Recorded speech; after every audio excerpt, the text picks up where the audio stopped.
All this Claudia found wondrous, with the quiet awe of an unspoiled child, and marvelled when Lestat hired a painter to make the walls of her room a magical forest of unicorns and golden birds and laden fruit trees over sparkling streams. An endless train of dressmakers and shoemakers and tailors came to our flat to outfit Claudia in the best children's fashions, so that she was always a vision not just of child beauty, with her curling lashes and her glorious yellow hair, but of the taste of finely trimmed bonnets and tiny lace gloves, flaring velvet coats and capes, and sheer white puffed-sleeve gowns with gleaming blue sashes. Lestat played with her as if she were a magnificent doll, and I played with her as if she were a magnificent doll, and it was her pleading that forced me to give up my rusty black for dandy jackets and silk ties and soft grey coats and gloves and black capes. Lestat thought the best colour at all times for vampires was black, possibly the only aesthetic principle he steadfastly maintained, but he wasn't opposed to anything which smacked of style and excess. He loved the great figure we cut, the three of us in our box at the French Opera House or the Theatre d'Orleans, to which we went as often as possible, Lestat having a passion for Shakespeare which surprised me, though he often dozed through the operas and woke just in time to invite some lovely lady to midnight supper, where he would use all his skill to make her love him totally, then dispatch her violently to heaven or hell, and come home with her diamond ring to give to Claudia. And all this time I was educating Claudia, whispering in her tiny seashell ear that our eternal life was useless to us if we did not see the beauty around us, the creation of mortals everywhere. I was constantly sounding the depth of her still gaze as she took the books I gave her, whispered the poetry I taught her, and played with a light but confident touch her own strange, coherent songs on the piano. She could fall for hours into the pictures in a book, and listen to me read until she sat so still the sight of her jarred me, made me put the book down, and just stare back at her across the lighted room. Then she'd move, a doll coming to life, and say in the softest voice that I must read some more.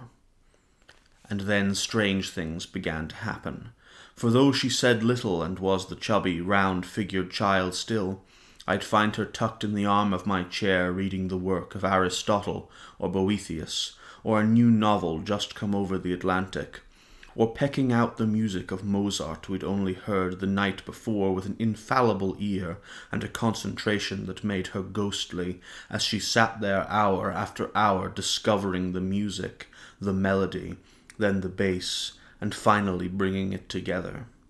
Claudia was mystery. It was not possible to know what she knew or did not know, and to watch her kill was chilling. She would sit alone in the dark square waiting for the kindly gentleman or woman to find her, her eyes more mindless than I had ever seen Lestat's. Like a child numbed with fright, she would whisper her plea for help to her gentle, admiring patrons, and as they carried her out of the square, her arms would fix about their necks, her tongue between her teeth, her vision glazed with consuming hunger. They found death fast in those first years, before she learned to play with them, to lead them to the doll shop or the cafe, where they gave her steaming cups of chocolate or tea to ruddy her pale cheeks, cups she pushed away, waiting, as if feasting silently on their terrible kindness. But when that was done, she was my companion, my pupil, her long hours spent with me consuming faster and faster the knowledge I gave her, sharing with me some quiet understanding which could not include Lestat. At dawn she lay with me, her heart beating against my heart, and many times when I looked at her, when she was at her music or painting and didn't know I stood in the room, I thought of that singular experience I'd had with her and no other, that I had killed her, taken her life from her, had drunk all of her life's blood in that fatal embrace I'd lavished on so many others who lay now mouldering in the damp earth. But she lived to put her arms around my neck, and press her tiny Cupid's bow to my lips, and put her gleaming eye to my eye, until our lashes touched, and, laughing, we reeled about the room as if to the wildest waltz, father and daughter, lover and lover. You can imagine how well it was. Lestat did not envy us this, but only smiled on it from afar, waiting until she came to him. Then he would take her out into the street, and they would wave to me beneath the window, off to share what they shared, the hunt, the seduction, the kill. Years passed in this way, years and years and years. Yet it wasn't until some time had passed that an obvious fact occurred to me about Claudia. I suppose from the expression on your face you'd already guessed, and you wonder why I didn't guess. I can only tell you time is not the same for me, nor was it for us then. Day did not link to day, making a taut and jerking chain. Rather, the moon rose over lapping waves. Her body, the boy said. She was never to grow up. The vampire nodded. She was to be the demon child forever, he said, his voice soft as if he wondered at it. Just as I am the young man I was when I died. And Lestat, the same. But her mind, it was a vampire's mind, and I strained to know how she moved towards womanhood. She came to talk more, though she was never other than a reflective person, and could listen to me patiently by the hour without interruption. Yet more and more her doll-like face seemed to possess two totally aware adult eyes, and innocence seemed lost somewhere with neglected toys and the loss of a certain patience.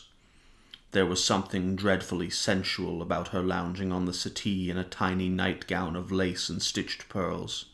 She became an eerie and powerful seductress, her voice as clear and sweet as ever, though it had a resonance which was womanish, a sharpness sometimes that proved shocking. After days of her usual quiet, she would scoff suddenly at Lestat's predictions about the war, or, drinking blood from a crystal glass, say that there were no books in the house.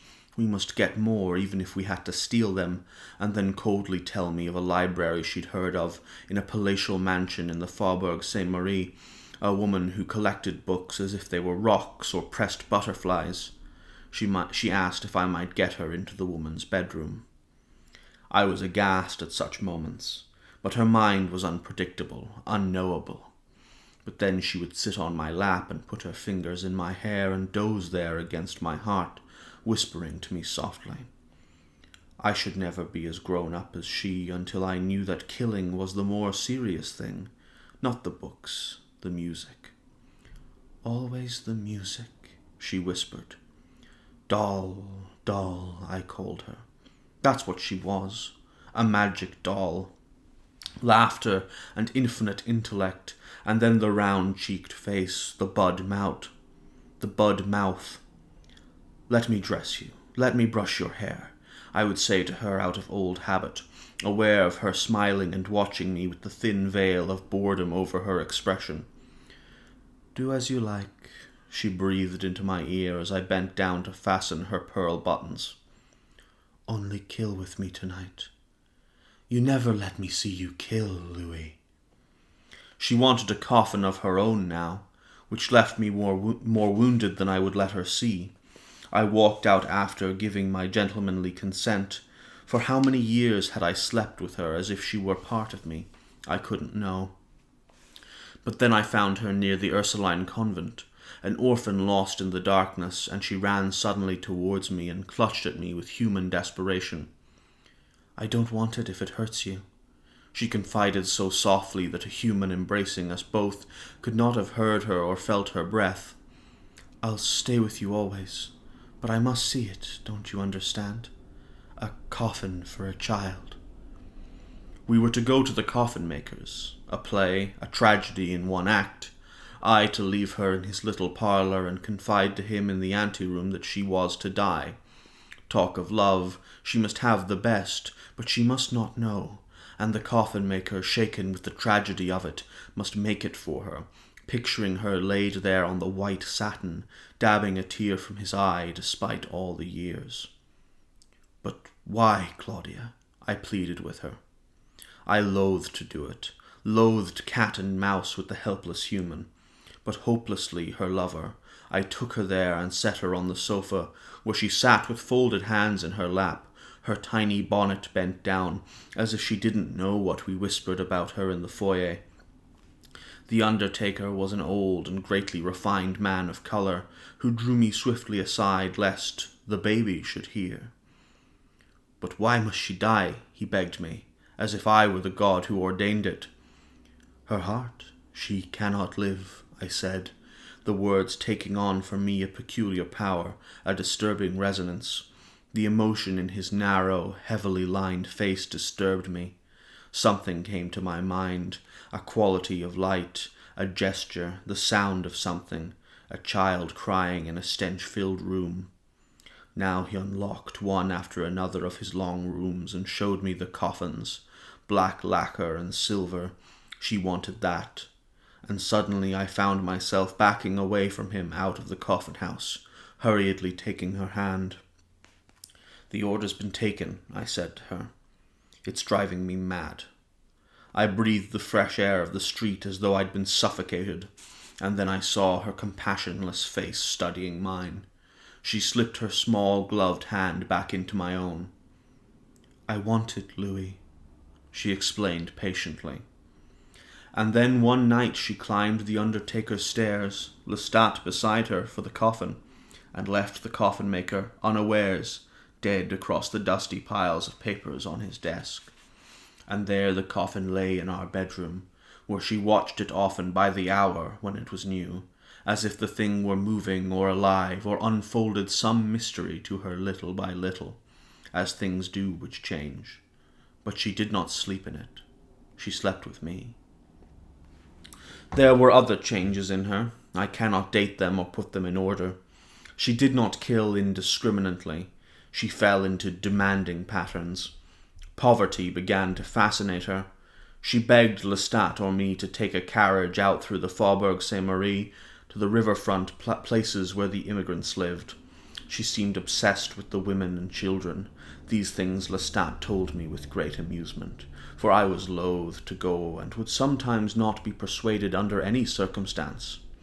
But Claudia had a family there which she took one by one, and she had asked to enter the cemetery of the suburb city of Lafayette, and there roam the high marble tombs in search of those desperate men who, having no place else to sleep, spend what little they have on a bottle of wine and crawl into a rotting vault.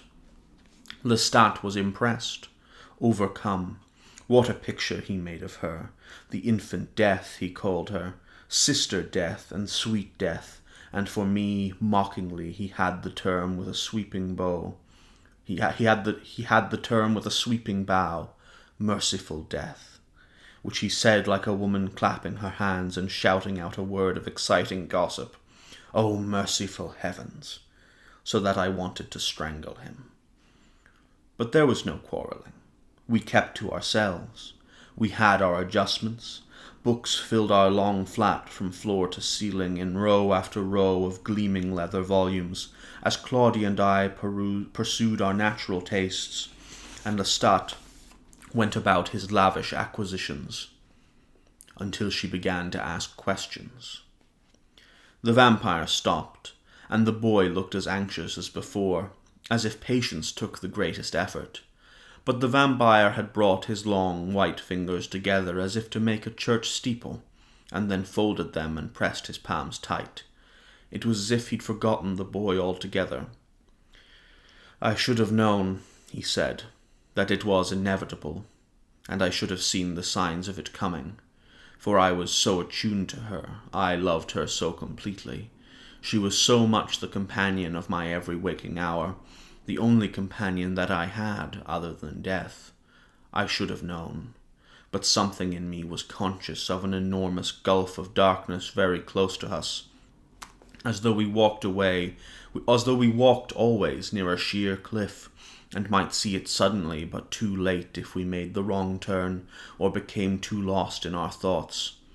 Sometimes the physical world about me seemed insubstantial, except for the darkness, as if a fault in the earth were about to open, and I could see the great crack breaking down the Rue Royale, and all the buildings were falling to dust in the rumble. But worst of all, they were transparent, the gossamer like stage drops made of silk. I'm distracted. What do I say? That I ignored the signs in her? That I clung desperately to the happiness she'd given me, and still gave me, and ignored all else? But there were the signs. She grew cold to Lestat. She fell to staring at him for hours. When he spoke, often she didn't answer him, and one could hardly tell if it was contempt or that she didn't hear. And our fragile domestic tranquillity erupted with his outrage. He did not have to be loved, but he would not be ignored. And once he even flew at her, shouting that he would slap her, and I found myself in the wretched position of fighting him as I'd done years before she'd come to us. And I found myself in the wretched position of fighting him as I'd done years before she'd come to us. She's not a child any longer, I whispered to him. I don't know what it is. She's a woman. I urged him to take it lightly, and he affected disdain and ignored her in turn. But one evening he came in flustered and told me she'd followed him. Though she'd refused to go with him to kill, she'd followed him afterwards. What's the matter with her? He flared at me, as though I'd given birth to her and must know. And then one night our servants vanished. 2 of the best maids we'd ever retained, a mother and daughter. The coachman was sent to their houses only to report that they disappeared, and then the father was at our door, pounding the knocker. He stood back on the brick sidewalk regarding me with that grave suspicion that sooner or later crept into the faces of all mortals who knew us for any length of time. The forerunner of death, as pallor might be to a fatal fever, and I tried to explain to him they had not been here, mother or daughter, and we must begin some search. It's she, Lestat hissed from the shadows when I shut the gate. She's done something to them, and brought risk for us all. I'll make her tell me. And he pounded up the spiral stairs from the courtyard. I knew that she'd gone, slipped out while I was at the gate, and I knew something else also, that a vague stench came across the courtyard from the shut, unused kitchen, a stench that mingled uneasily with the honeysuckle, the stench of graveyards. I heard Lestat coming down as I approached the warped shutters, locked with rust to a small brick building. No food was ever prepared there, no work ever done, so that it lay like an old brick vault under the tangles of honeysuckle. The shutters came loose, the nails having turned to dust, and I heard Lestat's gasp as we stepped into the reeking dark. There they lay on the bricks, mother and daughter together, the arm of the mother fastened around the waist of the daughter's head bent against the mother's breast, both foul with feces and swarming with insects. A great cloud of gnats rose as the shutter fell back, and I waved them away from me in a convulsive disgust. Ants crawled undisturbed over the eyelids, the mouths of the dead pair, and in the moonlight I could see the endless map of silvery paths of snails. "Damn her!" Lestat burst out, and I grabbed his arm and held him fast, pitting all my strength against him. "What do you mean to do with her?" I insisted. "What can you do? She's not a child any more, that will do what we simply say because we ask it. We must teach her." "She knows." He stood back from me, brushing his coat. "She knows. She's known for years what to do, what can be risked and what cannot. I won't have her do this without my permission. I won't tolerate it." "Then are you master of us all? You didn't teach her that. Was she supposed to imbibe it with my quiet subservience? I don't think so. She sees herself as equal to us now, and us as equal to each other. I tell you, we must reason with her, instruct her to respect what is ours, as all of us should respect it." He stalked off, obviously absorbed in what I said, though he would give no admission of it to me. And he took his vengeance to the city. Yet when he came home, fatigued and satiated, she was still not there. He sat against the velvet arm of the couch and stretched his long legs out on the length of it. "Did you bury them?" he asked me. "They're gone," I said. I did not care to say even to myself that I had burned the remains in the old unused kitchen stove. "But there is the father to deal with, and the brother," I said to him. I feared his temper. I wished at once to plan some way to quickly dispose of the whole problem. But he said now that the father and the brother were no more, that death had come to dinner in their small house near the ramparts and stayed to say grace when everyone was done. "Wine," he whispered now, running his finger on his lip. Both of them had drunk too much wine. I found myself tapping the fence posts with a stick to make a tune. He laughed. "But I don't like it. The dizziness. Do you like it?" And when he looked at me, I had to smile at him because the wine was working in him and he was mellow. And in that moment when his face looked warm and reasonable, I leaned over and said, "I hear Claudia's tap on the stairs. Be gentle with her. It's all done." She came in then with her bonnet ribbons undone and her little boots caked with dirt. I watched them tensely. Lestat with a sneer on his lips, she as unconscious of him as if he weren't there.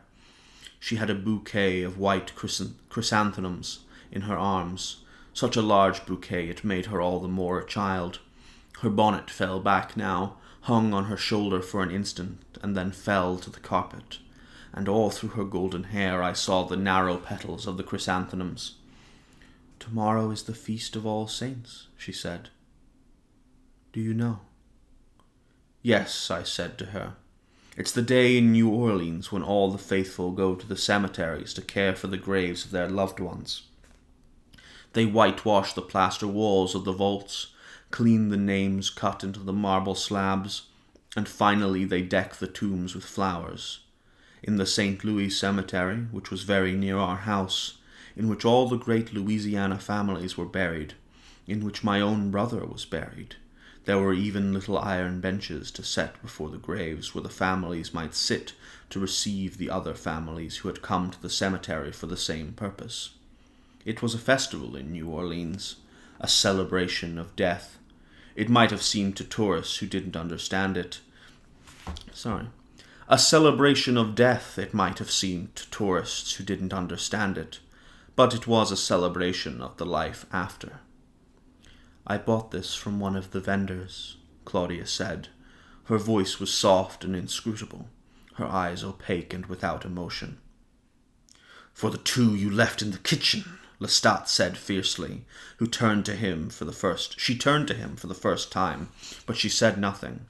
She stood there staring at him as if she'd never seen him before, and then she took several steps towards him and looked at him, still as if she were positively examining him. I moved forward. I could feel his anger, her coldness, and now she turned to me, and then, looking from one to the other of us, she asked, "Which of you did it? Which of you made me what I am?"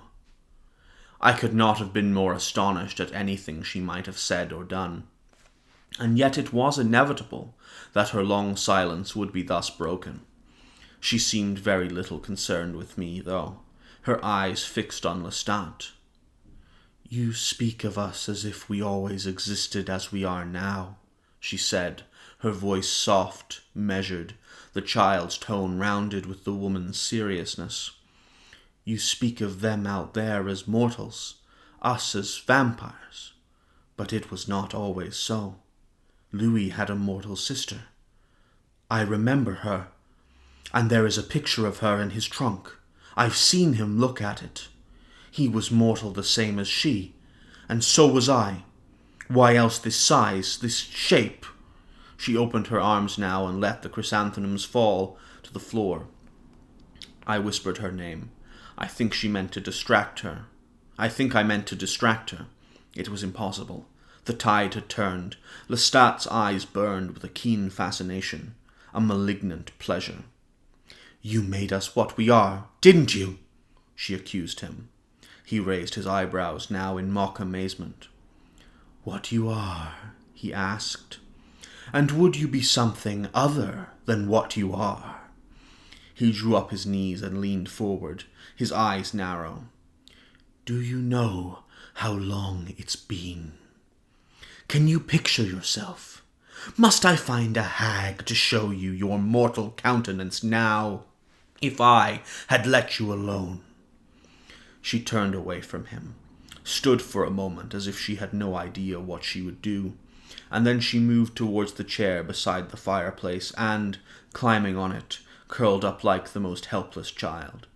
She brought her knees up close to her, her velvet coat open, her silk dress tight around her knees, and she stared at the ashes in the hearth. But there was nothing helpless about her stare. Her eyes had independent light, as if the body were possessed. You could be dead now if you were mortal, Lestat insisted to her, pricked by her silence. He drew his legs around and set his boots on the floor. Do you hear me? Why do you ask me this now? Why do you make such a thing of it? You've known all your life you're a vampire.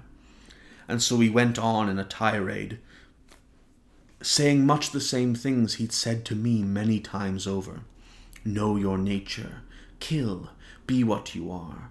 But all of this seemed strangely beside the point, for Claudia had no qualms about killing. She sat back now and let her head roll slowly to where she could see him across from her. She was studying him again, as if he were a puppet on strings. Did you do it to me? And how? She asked, her eyes narrowing. How did you do it? And why should I tell you? It's my power. Why yours alone? She asked, her voice icy, her eyes heartless. How was it done? She demanded, suddenly in rage. It was electric. He rose from the couch, and I was on my feet immediately, facing him. Stop her, he said to me. He wrung his hands. Do something about her. I can't endure her.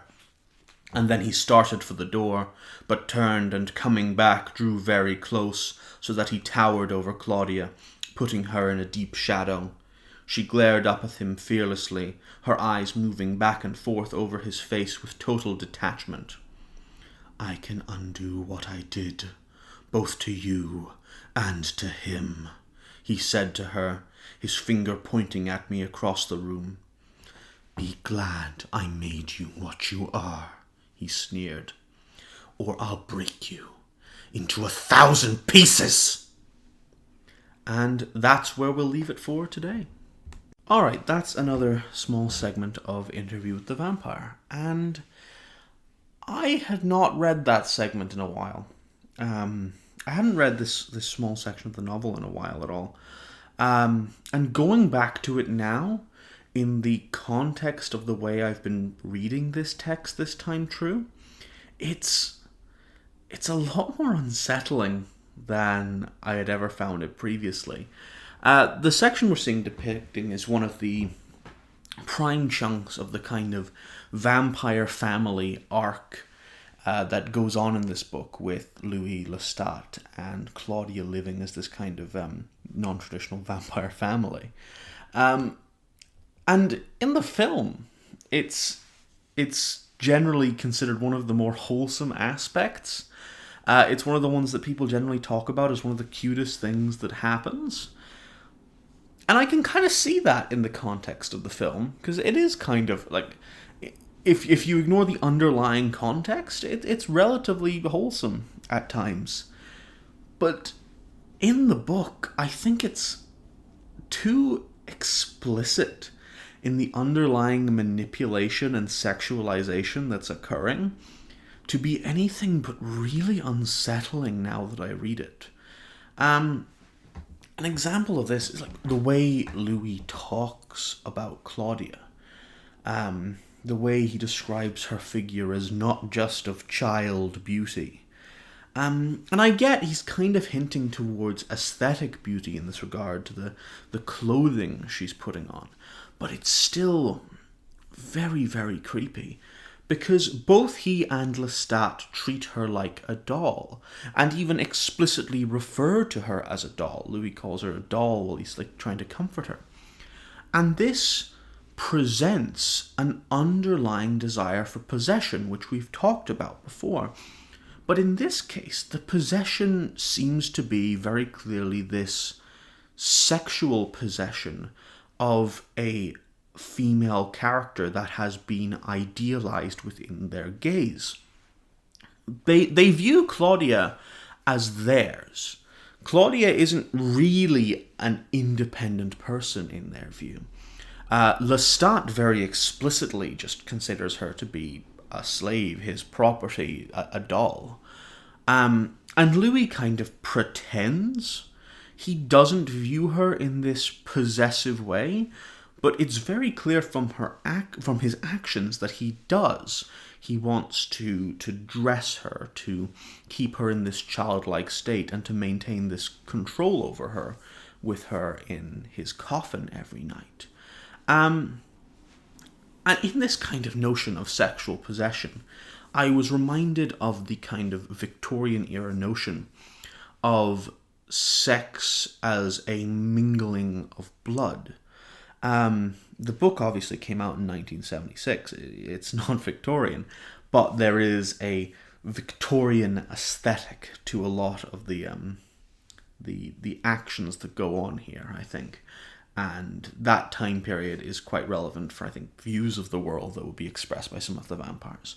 But this notion of mixing of blood as sex is something Lestat has done to Claudia.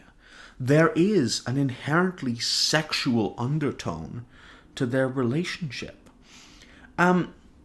Which, of course, brings further into it the parallel of this dynamic and grooming that I kind of went over in the past. I think reading back over this section, it really just makes Lestat and Louis even seem a lot more despicable in the way that they sexually groom Claudia to be their idealized figure. But more to the point, we should consider that Claudia is in a stunted sexual state. They remark that she'll never be able to grow into sexual maturity, and as her mind develops, her body will remain permanently childlike. And in this context, she becomes essentially this idealized virginal figure for the male gaze of Louis and Lestat. She is incapable of achieving sexual maturity, and therefore she is incapable of quote-unquote spoiling herself from their ideal that they have manufactured. I was getting a bit creeped out by this section, and not in a this is spooky way, in a this is kind of uncomfortable to read, because the way Louis talks about Claudia is very pedophilic. No matter how it tries to be reasoned away in the context of her being like, oh, she's older in reality than her child body. She's actually a 3,000-year-old vampire, guys. And even in the context of like, oh, vampire love is different to human love, it's still very explicitly sexual. And more to the point, I want to just address that Louis isn't in love with her. He is obsessed with her. He is in love with the idea of possessing her. I think that's the important thing here, because what Louis actually wants is to have a target for possession, as he has previously attempted with Babette and failed in that regard.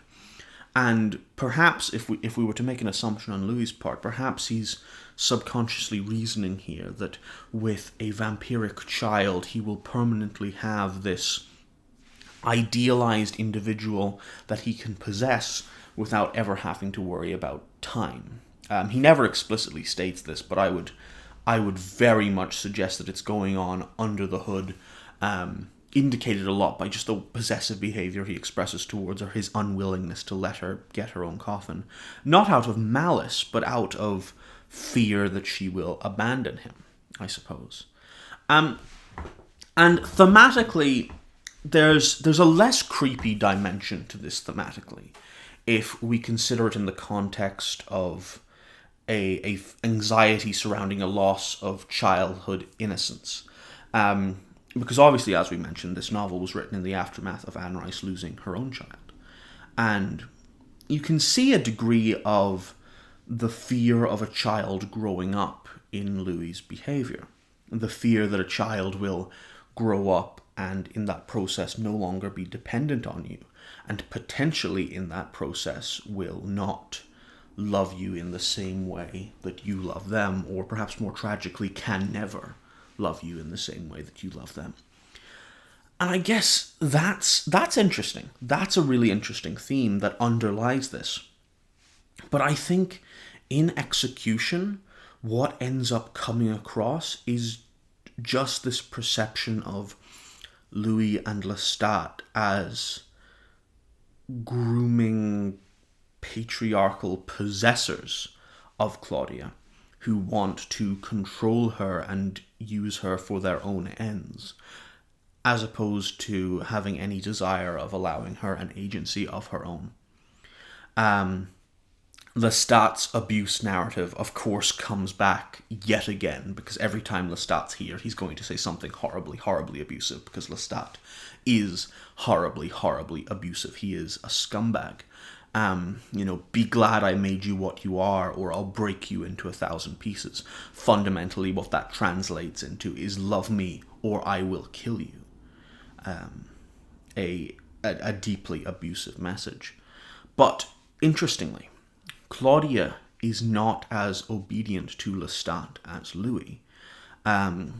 She rejects the impositions they are trying to make on her.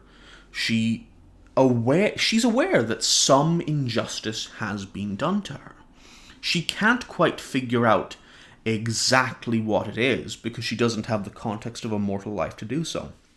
But she gradually pieces together that there is something she has been denied in the nature of the world, and that she has not always been a vampire as she is. Interestingly, more than Louis, she kind of takes up the vampiric mantle of independence. Whereas Louis is an obedient slave to Lestat, no matter what he tries to claim. Claudia fights against the tyrannical, abusive impositions that Lestat and Louis places upon her. She tries to come to terms with an existence she never had the chance to understand. And we can see this in her kind of attempting to reckon with mortality, because she addresses mortality not only in the clumsy, vampiric sense of killing people, which is not that great a way to understand mortality. It's just selfish and immoral and whatnot. But she tries to philosophize on the topic with a fascination with this child's coffin, where she wants to observe the coffin and consider its implications. And that shows that there is a really deep level of thought and introspection going on within her character. A level of thought and introspection that, in truth, it feels like Louis and Lestat would rather that she didn't have. Louis himself remarks, but then she started asking questions, as though it were a massive complication to their plans. Which it was. It did, like, the fact that she did not want to be their completely loyal slave, servant, idealized doll, did complicate their plans of possessing her. Now, she does maintain the cruelty. She does, she kills the coffin maker after the fact, and she kills mortals in a very, very cruel manner. But we can't really be that mad at her compared to Louis or Lestat, because she never had the opportunity to understand the implications of what she's doing. Her morality is not developed because she died when she was 5. we effectively have a 5-year-old's mortal understanding mixed with many, many years of vampiric existence, which is so different that it doesn't really apply the same things, especially when you are being abused by psychopaths that entire time. It's going to create a messed up moral view of the world. And with that in mind, then, because Claudia never had a chance to develop any moral compass, really, we can place most of the blame for Claudia's evil actions not on her, but on Louis and Lestat for making her what she is. And Louis is still culpable for his actions. Louis does not get away on this front at all. Louis was the one who killed her. Claudia is, we'll get to this later, but Claudia is perfectly right to be angry at Louis for what he did. Because no matter how much he tries to reject it in this detached, oh, I'm so sad sense, he had done a horrible thing. And his actions are basically just as bad as Lestat in regards to the creation of Claudia. And Claudia will recognize that. And that's what Claudia is trying to figure out. Which one of you made me what I am?